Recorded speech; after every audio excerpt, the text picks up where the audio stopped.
es un sistema de señalización celular a distancia.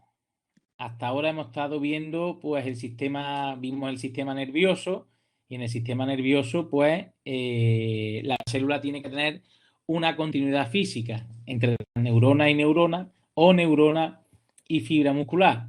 Pues aquí vamos a tener una señalización de célula hasta otra célula a través de unos mensajeros químicos que se van a llamar hormonas, y no hace falta que estén conectadas. La conexión va a ser a través de la circulación general sanguínea. Es decir, las hormonas pues se van a vertir a sangre, y esas hormonas pues va a llegar a un receptor. ¿Cuáles son las formas que tiene cómo se pueden comunicar las células? Esto es un recordatorio. Os voy a poner, que veáis aquí, ¿veis el ratón? Decidme alguno en el chat que sí, por favor.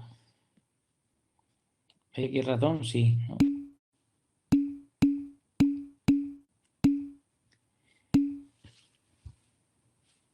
Pues la acción autocrina, es decir, la acción autocrina es esa célula vierte un mensaje químico que va a actuar sobre la propia célula. Veis aquí la vesiculita, está empaquetada la hormona, y va a actuar sobre la nueva célula. ¿Lo veis o no lo veis? Vamos a ver si se ve o no se ve.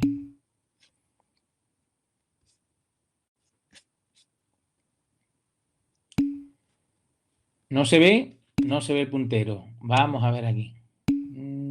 Ahora.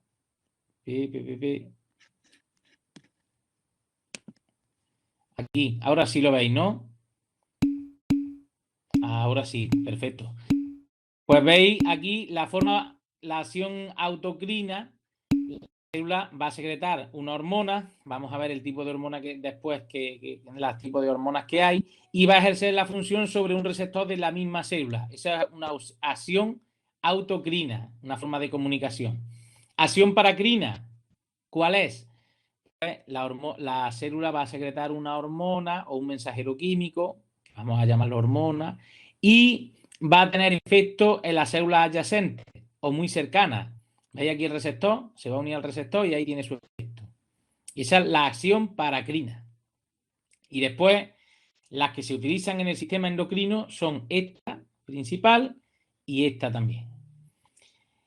Esta principal, la célula estará en un órgano que normalmente es una glándula endocrina, y la glándula endocrina va a secretar pues un mensajero químico que son hormonas. Esas hormonas van a pasar al torrente circulatorio. El torrente circulatorio, pues imaginar que esta glándula endocrina pues está a nivel del encéfalo, como puede ser la hipófisis, va a verter la sangre, y a través de la sangre, circulación general, llega y estimula el receptor de una célula que se llama célula diana, que puede ser un ovario, y está a cierta distancia. ¿Vale? La acción neuroendocrina la va a llevar a cabo solamente un tipo de glándula que después la vamos a ver, que está dentro de la hipófisis, la neurohipófisis.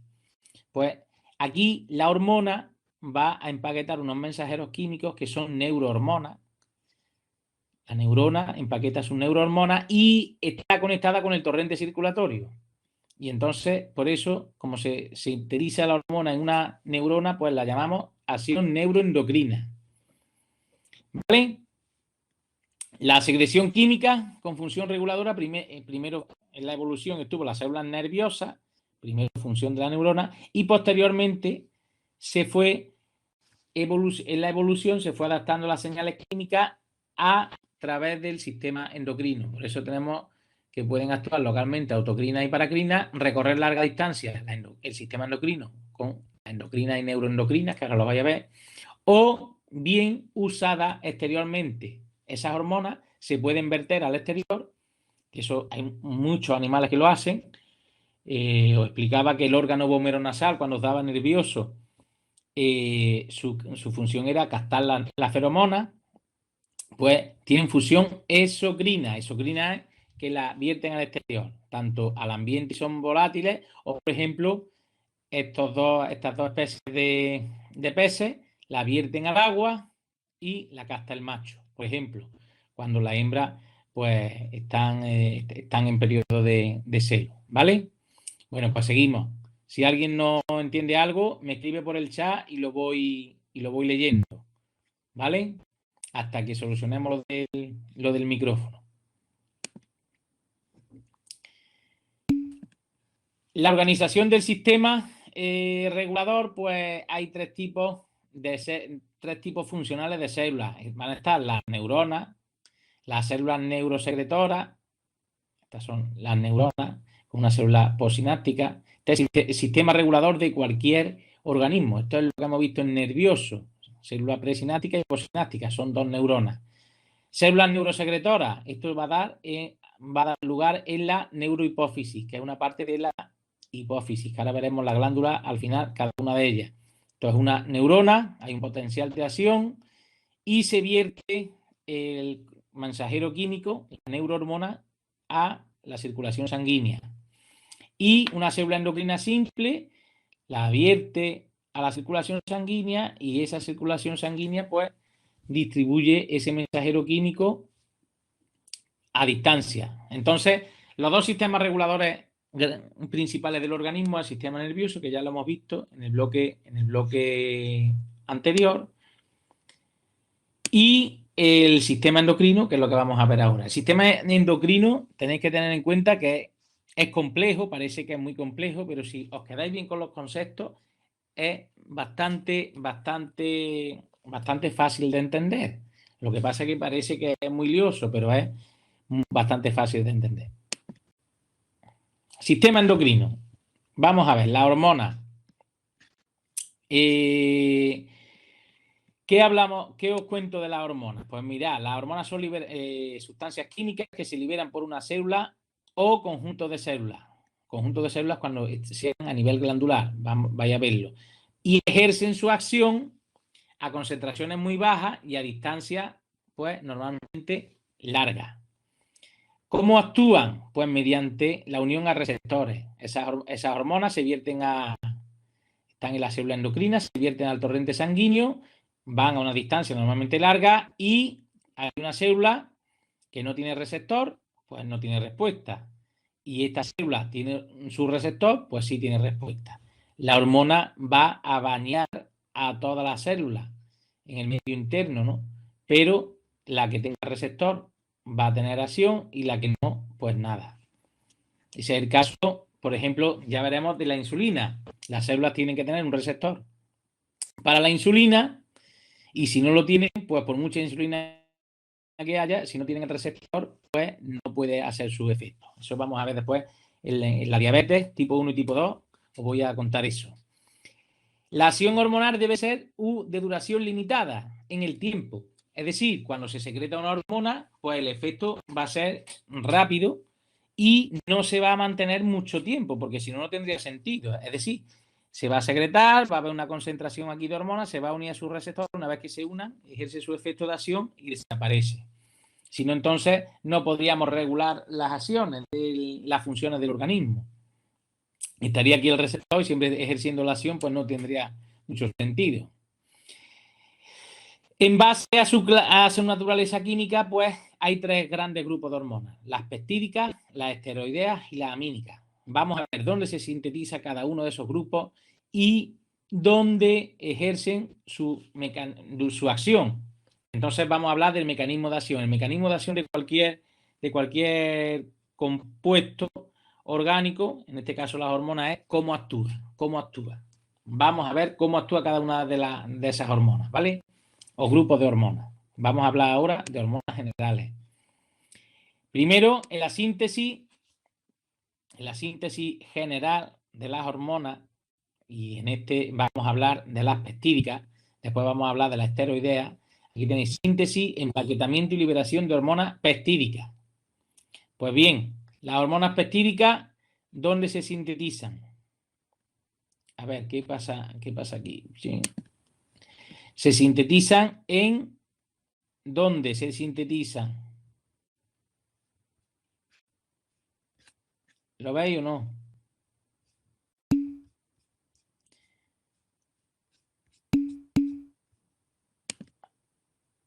Vamos a ver. ¿Me oís? Se sintetiza eso, como bien decía, en el retículo. Y son péptidos. Y normalmente hay una pre-prohormona. Y esa prohormona, esa pre-prohormona se va escindiendo. Aquí tenéis todo el péptido con la parte funcional y la pre y la prohormona, que son trozos de péptido. Y conforme van avanzando, pues mirad, aquí se le escinde un trocito de péptido y se queda una prohormona. Esa prohormona pues se puede empaquetar, se empaquetan en vesículas, en el complejo de Golgi van sufriendo una transformación que va a dejarla como hormona activa. ¿Cómo se activa la hormona? Pues escindiendo los trozos que no van a ser activos. Por ejemplo, la insulina se secreta una proinsulina que tiene un péptido C y la insulina propiamente dicha. Entonces aquí va a dar lugar a una vesícula con la hormona activa y los péptidos que son fragmentos que van en esa vesícula. ¿Qué pasa con esto? Esto después se va a verter al torrente circulatorio. El fragmento activo es la hormona, es la que va a ejercer la acción. Y estos péptidos que tenemos aquí, pues nos van a indicar, si tenemos un análisis clínico, que tenemos todavía reserva. Imaginaros que esto es insulina, pues si nosotros detectamos el péptido C, que es el que va unido a la insulina, después lo veremos, pues va a indicar que tenemos reserva pancreática, es decir, que todavía nuestro páncreas está produciendo insulina porque detectamos este péptido en sangre. Y este péptido en sangre solamente se puede detectar si se está produciendo esta hormona. Así que así más o menos se sintetizan esas hormonas. Las características principales de las hormonas peptídicas, pues que son muy solubles en agua. Se transportan disueltas en el plasma. Al ser solubles en agua, pues se van a transportar disueltas. Una semivida muy corta, por lo que al secretarse continuamente, por lo que deben secretarse continuamente si se necesita una respuesta mayor en su tejido diana. Es decir, como tiene una semivida muy corta, pues se secretan normalmente a demanda. Si nosotros tomamos, por ejemplo, un dulce, pues va a haber un aumento de la glucosa que va a mandar una señal al páncreas, como veréis, y se van a secretar mucha insulina. Si nos comemos una tarta, se va a secretar muchísima más. Si solo tomamos un caramelo, se va a secretar poca insulina. ¿Por qué podemos modular la cantidad de secreción? Pues porque la semivida es muy corta y van a secretarse a demanda, es decir, según la señal que le mandemos. Cuando lleguemos, ahora esto estamos hablando de principios generales, llegaremos a las hormonas pancreáticas y lo veremos. Las hormonas peptídicas, como he dicho antes, se sintetizan como pre-prohormonas. Normalmente yo aquí, ¿qué hago? Os pongo esquemas más visuales, como el anterior, y otros más como el anterior no. Este, por ejemplo, os lo cuento porque yo sé que habéis dos tipos de alumnos. Unos que sois más auditivos y yo os cuento esto, pero no tanto lo leéis, y otros que sois más visuales. Veis el esquema y lo veis mejor. Pues normalmente yo os lo voy a estar intentando intercalar, ¿vale? Aquí tenemos una hormona peptídica, que es la TRH. Y cuando pasa al complejo de Golgi, pues tiene varios fragmentos, ¿no? Tiene una hormona propiamente dicha, que será la TRH, con 6 fragmentos de aminoácidos.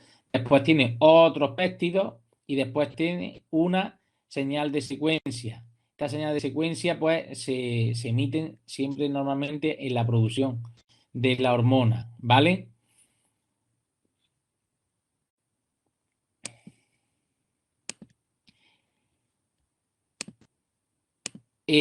Cuando nos vamos al caso de la ACTH, pues igual, aquí es una prohormona, tiene un fragmento que no es activo y otro que es activo. En el proceso de empaquetamiento, pues se va a quedar la hormona activa y otros fragmentos. La hormona activa, por ejemplo, en la ACTH, que es la adrenocorticotropa hormona, pues va a tener la adrenocorticotropa hormona, la gamma lipotropina y la beta endorfina. Ya veréis después las endorfinas qué son. Y un fragmento, pues, que nos sirve muchas veces como marcador clínico para saber que se está produciendo esta hormona. En el caso de la insulina, pues veréis, la insulina se secreta como proinsulina. Esta es la parte de la insulina, que son dos cadenas peptídicas unidas por puentes disulfuro y una zona que une esas dos cadenas, que es un péptido C. Un péptido C porque tiene forma de C, forma de puente. Entonces, cuando se secreta la insulina, pues tenemos insulina por un lado y péptido C pancreático, que se llama, por otro. Una aplicación práctica de esto, por ejemplo, las personas que tienen diabetes tipo 2 tienen una hiperinsulinemia, lo que no tienen es receptores a nivel de la membrana celular para reconocer esa insulina. Entonces el páncreas, ¿qué hace? Secreta insulina, secreta insulina, secreta insulina y llega un momento que el páncreas se agota y no puede producir la insulina necesaria. Entonces, mientras está produciendo insulina, estamos tomando unos antidiabetógenos orales como la metformina y cuando ya el páncreas se agota, una diabetes tipo 2 empieza con un inicio, porque no tiene receptores en la célula, a la insulina, pero produce insulina, entonces te dan unos fármacos que lo que hace es que aumente la sensibilidad de la célula a la insulina y entonces pues si es efectiva se controla, pero si no es efectiva el páncreas lo que hace es producir más insulina de la cuenta y llega un momento que esa célula con el tiempo al cabo de 7 años, 10 años se agotan. Entonces tendríamos que empezar a inyectarnos insulina.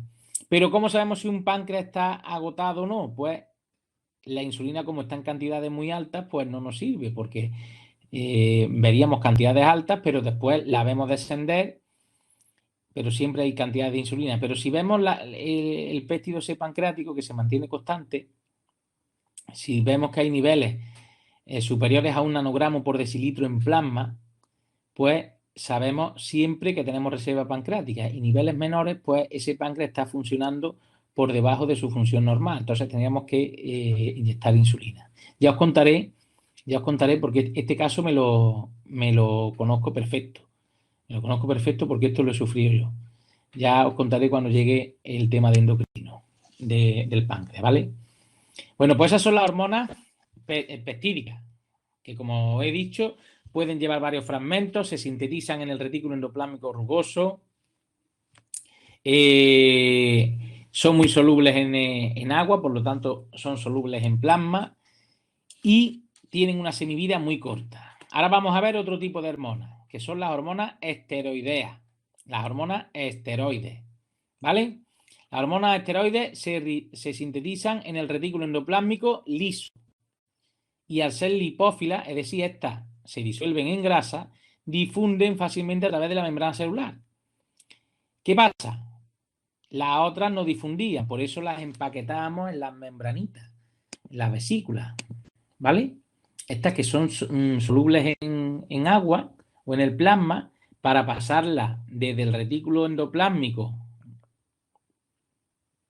hasta la sangre, pues las tenemos que empaquetar porque no se disuelven en el citoplasma de la célula, ¿vale? Las otras sí, las otras son lipófilas, viajan a través del citoplasma celular y en el momento que... Oye, cuando me sale lo de levantar la mano, el que tenga alguna pregunta o algo que me lo escriba en el chat, que yo voy viendo, ¿vale?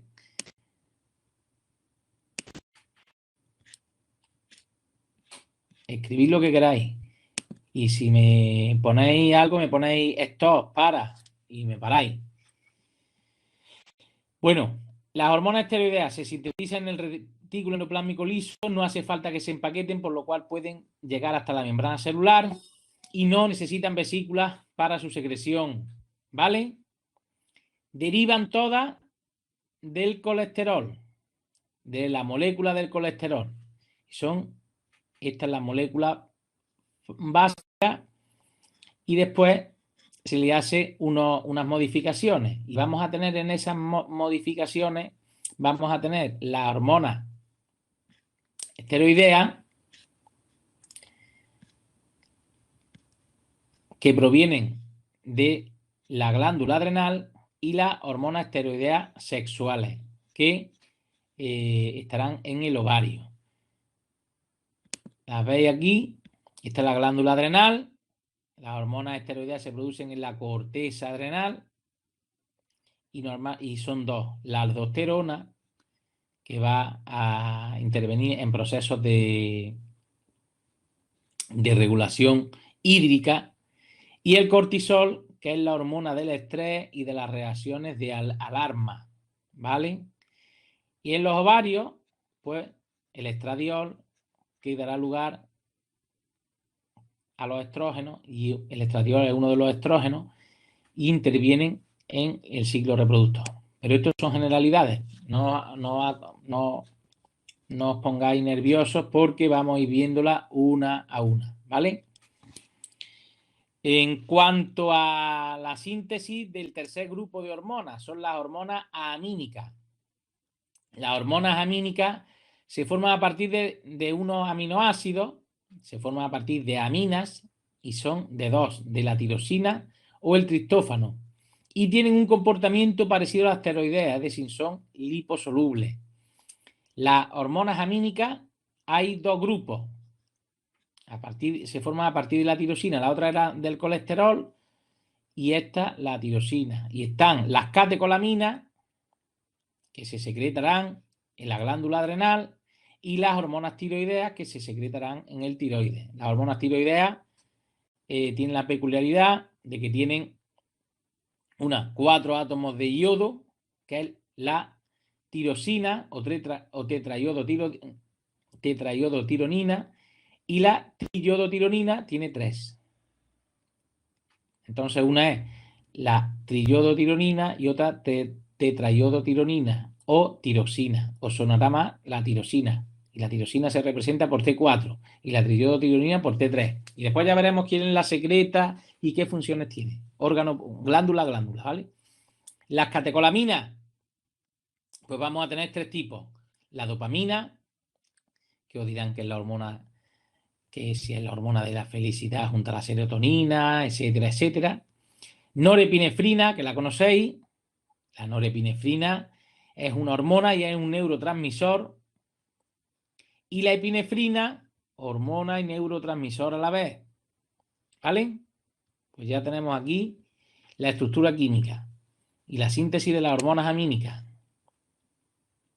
Ahora nos vamos a los mecanismos de acción. ¿Cómo funciona cada grupo de hormonas? Nos vamos a las primeras, a las peptídicas. ¿Cómo funcionan las hormonas peptídicas? Pues vamos a ver. Se dice que tienen un mecanismo de acción no genómico. ¿Por qué no genómico? ¿Lo sabéis alguno? No lo sabéis.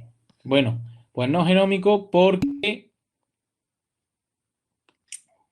actúa en no genómico. Pues porque unas van a actuar a nivel del núcleo de la célula, a nivel de donde se empaquetan los genes, y otras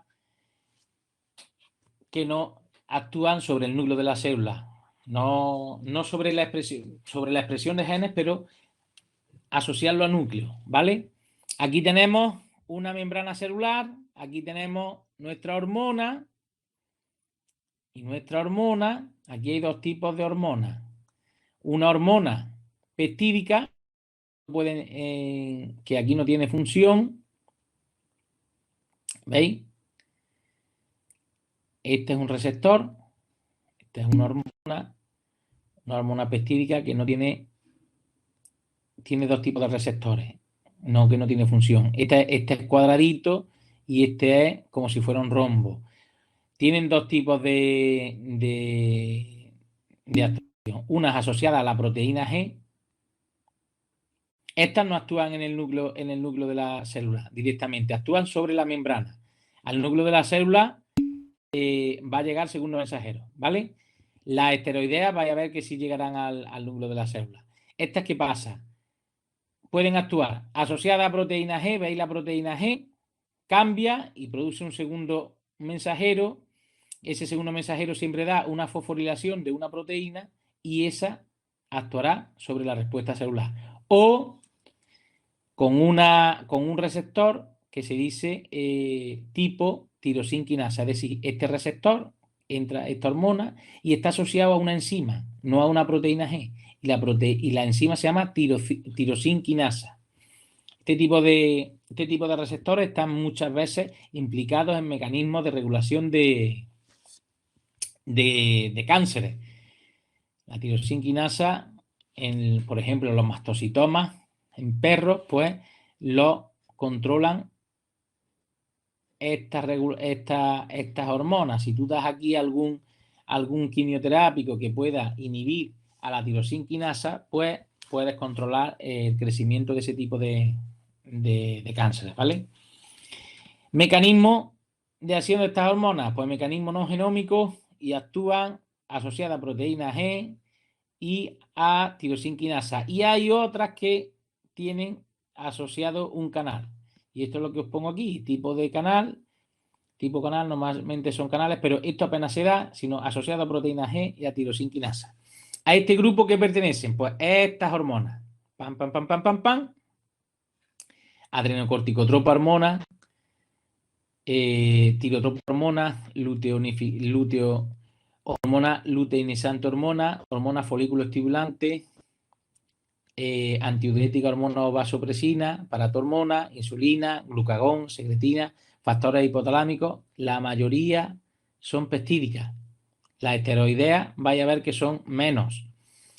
Las catecolaminas, aunque se sitúan en el grupo de las hormonas amínicas, estas son, aquí ya no hablamos de las peptídicas, presentan un mecanismo de acción similar a la de las hormonas peptídicas. Entonces, el mecanismo de las hormonas peptídicas es no genómico y el de las amínicas, que son las catecolaminas. Recordad, las hormonas amínicas son las de la glándula tiroides y la catecolamina. Y el mismo mecanismo. Nos tenemos que saber las hormonas de cada grupo. Os tenéis que saber, si yo os pongo la insulina, te digo, mecanismo de acción de la insulina. Pues me tiene que poner que el mecanismo de acción, tipo de mecanismo de acción, que es mecanismo de acción no genómico. ¿Por qué? Porque quitando las hormonas esteroideas, todas son no genómicas. Entonces eso te va a sonar. Y después yo te digo, cuando estudiemos la insulina, pues te voy a decir, ¿dónde se secreta la insulina? ¿Y dónde actúa la insulina? ¿Vale?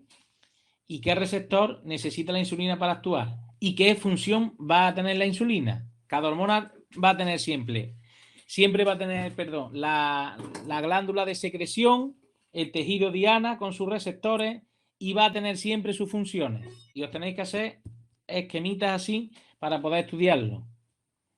Venga, seguimos. Mecanismo de acción de las hormonas esteroideas. Se dice mecanismo de acción genómico, es decir, penetran al núcleo. ¿Veis aquí la hormona?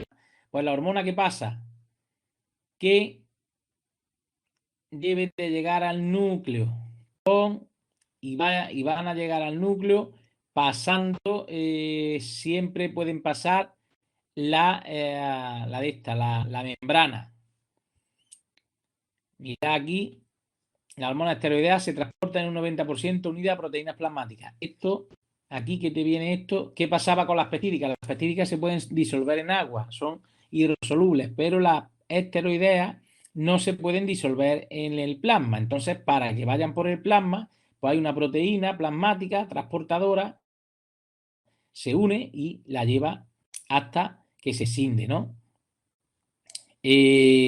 Normalmente cuando se cinde, pues hay un momento en que la hormona está libre, pero esa hormona libre, que no se puede disolver bien en el plasma, rápidamente va a tender a salir del capilar y pasar a la sangre. Por eso, si leéis esto, y muchas veces los fármacos se transportan igual, hay un 90%, la mayor parte está unida a proteínas plasmáticas, que son el reservorio circulante, se van soltando y queda un 10% restante que circula en solución.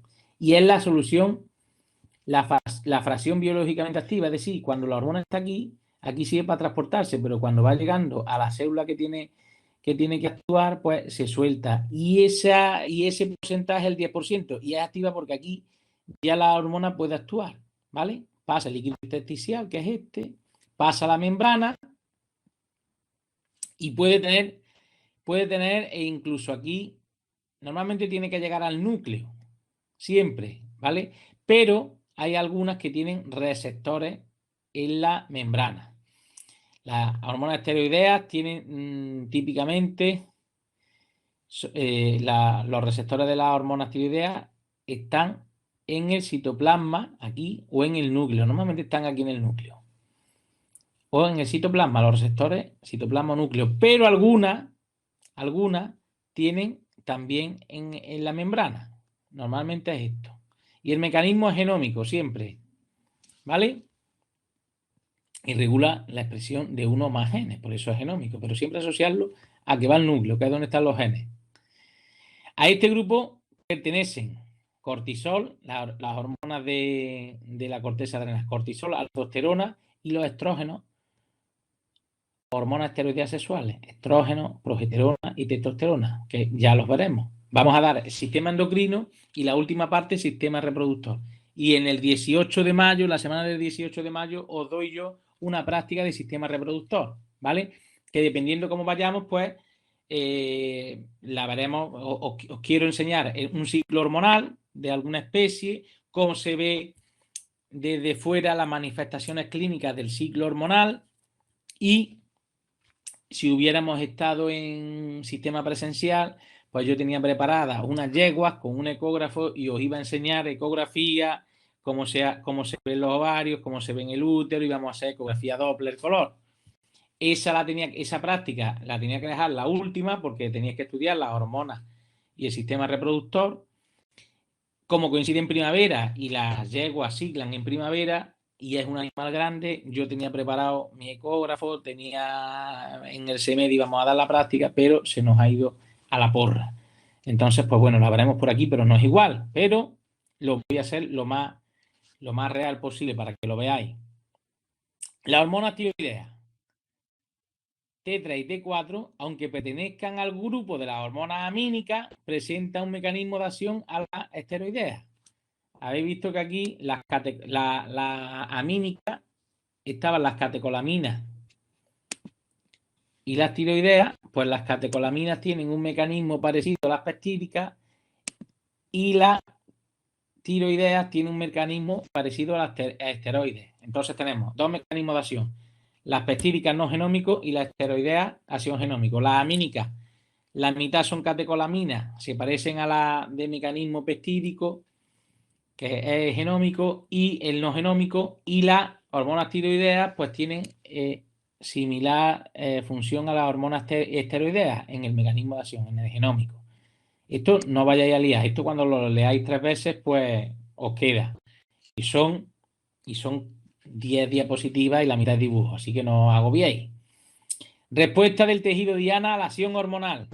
La hormona se ha secretado a sangre y ahora tenemos que ver el tejido diana cómo responde, ¿vale? Pues la respuesta del tejido se expresa en función de la concentración de hormonas, ¿vale?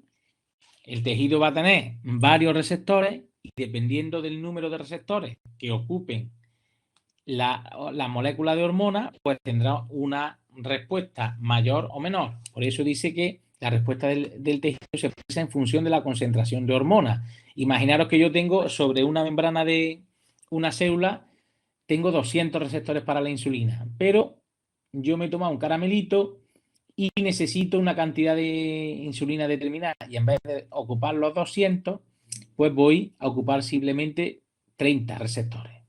Pues esa función que va a desarrollar esa célula, pues se va a proporcionar a los 30 receptores que están ocupados. Que yo me como 2 tartas heladas, ya mismo que viene el calor, pues me dará una señal mi organismo de que hay unas concentraciones altísimas de glucosa y voy a necesitar pues los 200 receptores, los voy a ocupar de insulina y serán pocos. ¿Vale? Pues bueno, pues sobre eso se basa esta diapositiva. Tiene la sensibilidad, que es agudeza con la que el tejido reconoce la presencia de la hormona. Hay tejidos que con una pequeña cantidad de hormona, con un número mínimo de receptores, que se unan a esa hormona están ejerciendo la función, y otros que necesitan mucha más cantidad de hormonas. Entonces, ahí tenemos la concentración de hormonas y la respuesta del tejido. Hay unos que son menos sensibles. Los menos sensibles, ¿qué pasa? Que necesitan mucha cantidad de hormonas, mucha concentración para ejercer la respuesta. Los más sensibles, pues sube rápidamente con poca cantidad de hormonas, pues la respuesta es alta.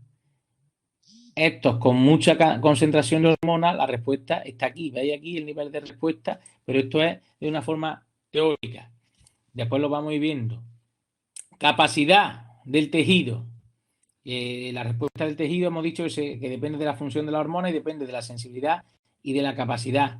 Vale, la capacidad que es máxima respuesta que puede dar un tejido a la concentración más elevada de hormonas. Es decir, la capacidad es el tope que puede dar un tejido a la cantidad de hormonas. Es decir, si el tejido tiene, por ejemplo, 200 receptores para la insulina, se ocupa los 200 receptores y te va a ejercer una función. ¿Cuál es la función máxima de ese tejido? Esa sensibilidad y esa capacidad van a depender del número de células de tejido con capacidad de respuesta. Imaginad que yo tengo células musculares que necesitan meter glucosa para transformarla en glucógeno, y entonces, pues, yo tengo receptores de la insulina. Entonces, si yo tengo muchas células musculares, pues tendré receptores, pero células musculares tienen todos los animales. Aquí intervendría número de receptores por célula. Yo tengo en el músculo 200 receptores por células, pero ¿qué pasa si esos receptores me fallan? O si esos receptores no tienen afinidad por la hormona, pues entonces ese músculo no puede meter dentro la glucosa, y eso es lo que degeneraría en una diabetes tipo 2. ¿Qué puede pasar? Que hay un cambio de afinidad en los receptores, regulación por disminución de los receptores o regulación por incremento del número de receptores, ¿vale? Son cosas generales. No os preocupéis que vamos a ir viéndolas parte a parte. Y ahora nos vamos a ir centrando en la última parte del tema, que es lo que yo quiero que veáis. Esta es la molécula señal que está presente de forma prolongada y o elevada concentración. Esta es nuestra hormona. Este es nuestro receptor, y en la célula se produce una respuesta celular que es aumentada. ¿Aumentada por qué? Porque esto lo que hace es amplificar un tipo de respuesta. La célula inicia una regulación por disminución. ¿Cómo es la regulación por disminución? Pues si aquí estamos, por ejemplo, con 4 moléculas de una hormona y dan una respuesta celular, pues si esa hormona no se elimina de ahí, pues la célula, ¿qué va a hacer? Pues va a reducir el número de receptores que tiene membrana, o va a reducir la afinidad del receptor por la hormona, o va a desensibilizar el receptor. ¿Esto dónde pasa? Pues, por ejemplo, si yo soy un glotón y me harto de dulce, pues siempre voy a tener en sangre una cantidad alta de glucosa, voy a tener una cantidad alta de insulina, y entonces la célula, ¿qué hace? Va a hacer una regulación por disminución, me va a reducir el número de receptores, va a reducir la afinidad ligando receptor y va a desensibilizarlo a la hormona. Entonces, cuando yo tome azúcar, produciré insulina y no me va a hacer efecto porque los receptores ya no son afines a insulina. Entonces, se dice respuesta celular disminuida. Los fármacos, igual. La primera vez que yo me tomo un paracetamol, pues hay poquito paracetamol y me llega y se une a un receptor. No, en ese caso no es una hormona, pero muchos fármacos van a ser funciones similares a hormonas o funciones similares a otras sustancias químicas, ¿no? Pero ¿qué pasa? Si yo me tomo un paracetamol todos los días y el organismo se acostumbra a que tiene paracetamol, la célula lo que va a hacer es que este receptor no sea tan afín por el paracetamol, y llegará un momento que me tomo un paracetamol y no me hace nada. Por eso pone aquí ejemplo: tolerancia a los fármacos. Modulación de la respuesta celular. La molécula señal disminuye su concentración. Imaginaros que en vez de tener mucha insulina tengo poca, pues hay una respuesta celular disminuida y en el momento que hay poca, pues ¿qué hace la célula para aumentar esa respuesta? Pues aumenta el número de receptores y entonces sería una respuesta celular normal o aumentada, por ejemplo, en la hiperinsulinemia y la diabetes tipo 1. Lo otro sería la diabetes tipo 2 y esta es la tipo 1, pero después veremos la diabetes. Interacción entre hormonas. Pues las células y los tejidos están controlados a veces por una hormona o a veces por varias hormonas. Y las hormonas se secretan a sangre y puede estar a la vez en la sangre, ¿no? Entonces, muchas veces las hormonas pueden tener tres tipos de efectos. Pueden tener sinergia, es decir, por ejemplo, aquí secreta glucagón y tiene este efecto sobre la concentración de glucosa en sangre, pero si secreta glucagón más epinefrina, aumenta la concentración de glucosa en sangre mucho más. Aquí tiene el glucagón, la secreción de, este es los niveles de glucosa en sangre con el glucagón. Estos son los niveles de glucosa en sangre con la epinefrina, pero si los secretan los dos a la vez, pues mirad los niveles de glucosa en sangre cómo se van. Glucosa, glucagón más epinefrina. Y si junto glucagón más epinefrina más cortisol, que es una reacción de alerta, por ejemplo, veo a un león que me va a comer y entonces pues se libera cortisol, epinefrina, que es también una neurohormona del estrés, más el glucagón, pues los niveles de glucosa se me van. Esto es lo que se llama sinergia. El efecto de las hormonas combinadas es mayor que la suma de los efectos de cada una de las hormonas por separado, lo que indica la existencia de una sinergia. Permisividad. Una hormona no puede ejercer sus efectos completamente a menos que una segunda hormona se encuentre presente. Eso va a aparecer en el cortisol, ya lo veréis. Necesita siempre las funciones de las dos hormonas. Antagonismo. Dos moléculas trabajan disminuyendo la dosis de la otra. El antagonismo va a aparecer, por ejemplo, entre el glucagón y la insulina. Ya lo veréis. Puede aparecer cuando los dos compiten por el mismo receptor, disminuyendo el número de receptores para la hormona opuesta o actuando a través de vías metabólicas diferentes. Ya lo vais a ir viendo poco a poco los temas. Control de la secreción hormonal. El control de la secreción hormonal viene este esquema, os lo leéis, diferentes señales de carga modulada por retroalimentación negativa. Pero antes, como lo que resume esta diapositiva es que quiero ir a las que están al final, que son las más importantes.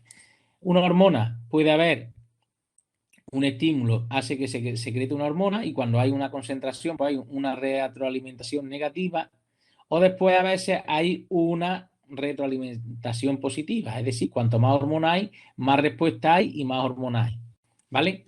Vamos a verlo más adelante. Circuitos de retroalimentación simples y circuitos de retroalimentación complejos. Aquí está, imaginaros, aquí hay una célula endocrina y aquí hay un tejido diana. Si hay hormona, pues la respuesta biológica es una retroalimentación simple. Deja de tener efecto. Si esta secreta la hormona, la función que hace esta hormona da una respuesta de feedback negativo a la célula. Después, ¿qué hay? Hay el eje hipotálamo hipofisario y la glándula diánea, que son como si hubiera aquí una estación intermedia. Esto sería como si vienes de Córdoba a Madrid en el AVE y esto es como ir de Córdoba, de Madrid, Córdoba a Málaga. Hay una estación intermedia. Vais a ver que aquí estas tienen otra retroalimentación. Pero antes de esta vamos a pasar aquí que lo veáis mejor. Aquí. Aquí os voy a empezar a explicar el eje hipotálamo-hipofisario. El eje hipotálamo-hipofisario, veis aquí el niño este, veis aquí el encéfalo, veis aquí ¿esto qué es? ¿Os acordáis o no? Aquí es uno de los ventrículos. No habla nadie. ¿Me seguí oyendo o no? Yo creo que sí, ¿no? Exactamente, el cuerpo calloso es esto. Después, esto que se ve aquí es los ventrículos. Esto de aquí, la glándula pineal. La glándula pineal se secreta la melatonina. Si nos vamos aquí, vamos a tener el hipotálamo, que es esta zona, y la hipófisis. Y si esto lo aumento, vamos a tener hipotálamo. Hipotálamo es tejido nervioso y la hipófisis, que es una glándula. ¿Vale? La zona de unión del hipotálamo y la hipófisis es el infundíbulo. Infundíbulo siempre es como si fuera una especie de embudo, infundibulum, en latín. Pues esto al principio se creía que era una glándula que secretaba hormonas, pero cuando se empieza a desarrollar la histología, se ve que la hipófisis tiene dos partes. Una adenohipófisis, adeno es glándula, tejido glandular, y neurohipófisis, neuro, tejido nervioso. Una está en la zona anterior, si esto lo ponemos aquí, la anterior, la más rostral, hacia la cara, se llama adenohipófisis o pituitaria. La hipófisis os la podéis encontrar como hipófisis o pituitaria. La que está delante es la adenohipófisis o pituitaria anterior, que lo pone aquí, y la que está más caudal es la neurohipófisis o pituitaria posterior. Posterior porque está detrás y anterior porque está delante. La neurohipófisis. ¿Qué es la neurohipófisis? Una extensión del sistema nervioso, es decir, una extensión del tejido nervioso. ¿Veis que esto tiene la misma consistencia? Esto es tejido nervioso. Una extensión del tejido nervioso del hipotálamo. Y secreta neurohormonas que son producidas por el hipotálamo. Vais a ver, se producen aquí y se secretan aquí. Tipos de neurohormonas producidas por el sistema nervioso. Vais a ver las catecolaminas, que son producidas por neuronas en la glándula suprarrenal, las neurohormonas hipotalámicas, que se secretan por la neurohipófisis, que vamos a ver que son dos, y las neurohormonas hipotalámicas, que controlan la acción de las hormonas de la adenohipófisis. Vamos a ver las hormonas que secreta el hipotálamo y después las que secreta la hipófisis. Venga, vamos hacia adelante. Estamos en el hipotálamo. Y aquí tenemos, hemos dicho que es el hipotálamo. Y el hipotálamo, que hemos dicho que es sistema nervioso, sí, ¿no? Pues el sistema nervioso va a producir el hipotálamo dos tipos de hormonas, las que va a secretar la neurohipófisis y las hormonas hipotalámicas que controlan la liberación de hormonas en la adenohipófisis. Después tengo un esquema al final. No os vayáis a liar. Neurohipófisis o pituitaria posterior o hipófisis posterior, la que está detrás. ¿Veis aquí donde se secreta? En el sistema nervioso del hipotálamo. La hormona se produce en una neurona y la neurona tiene un axón largo y llega hasta el capilar sanguíneo de la neurohipófisis. Entonces la neurohipófisis lo que secreta son neurohormonas. Aquí no se producen nada más que las que vienen del hipotálamo y se secretan dos neurohormonas. Y la hipófisis, la neurohipófisis o la pituitaria posterior, solo secreta dos neurohormonas, que son la vasopresina, se llama vasopresina o ADH, que es hormona antidiurética, y la oxitocina. La vasopresina o ADH tiene una función sobre el riñón en la regulación de la presión sanguínea, y la oxitocina tiene función sobre la glándula mamaria y el útero. Ya veremos la contracción y la eyección láctea. Pues bueno, pues estas son las hormonas que secreta la neurohipófisis, que se producen en el hipotálamo, en el sistema nervioso, y van hacia la neurohipófisis, porque todo esto es tejido nervioso. ¿Vale? Pasamos a la siguiente diapositiva. Aquí os pongo algo que es más visual. Aquí tenemos el hipotálamo, con todas sus hormonas, con todas sus neuronas, perdón, y hay unas neuronas que tienen los axones más largos. Mira estas verdes. Se meten hasta llegar aquí. Esta hemos dicho que es la neurohipófisis, que es tejido nervioso. Y veis los axones largos llegan hasta los capilares. Por eso esta se dice que secreta la neurohipófisis o pituitaria posterior, secreta neurohormonas, que son dos. Hemos dicho que son la vasopresina o ADH, que es la misma hormona, tiene dos nombres distintos, y la oxitocina. Y ahora estas hormonas, estas neuronas que están en el hipotálamo, que tienen los axones cortitos, y van a llegar a esta red capilar que se llama la red porta hipofisaria, un sistema porta hipofisaria, porta porque es la puerta de la hipófisis, y bañará a otras células que están en la pituitaria o hipófisis anterior o adenohipófisis, que son glandulitas. Estas neurohormonas van a estimular a estas glandulitas y estas van a producir otras hormonas, ¿vale?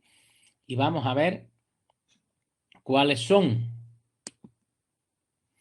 Pues mirad, aquí tenemos un esquema en el que hay paso 1, paso 2, paso 3 y paso 4, ¿vale? Hemos hablado de la neurohipófisis. La neurohipófisis es una extensión, hemos dicho, del tejido nervioso del hipotálamo. Secreta dos hormonas, la oxitocina y la vasopresina, que la hemos hablado antes. Después, la adenohipófisis, esta de aquí, ¿vale?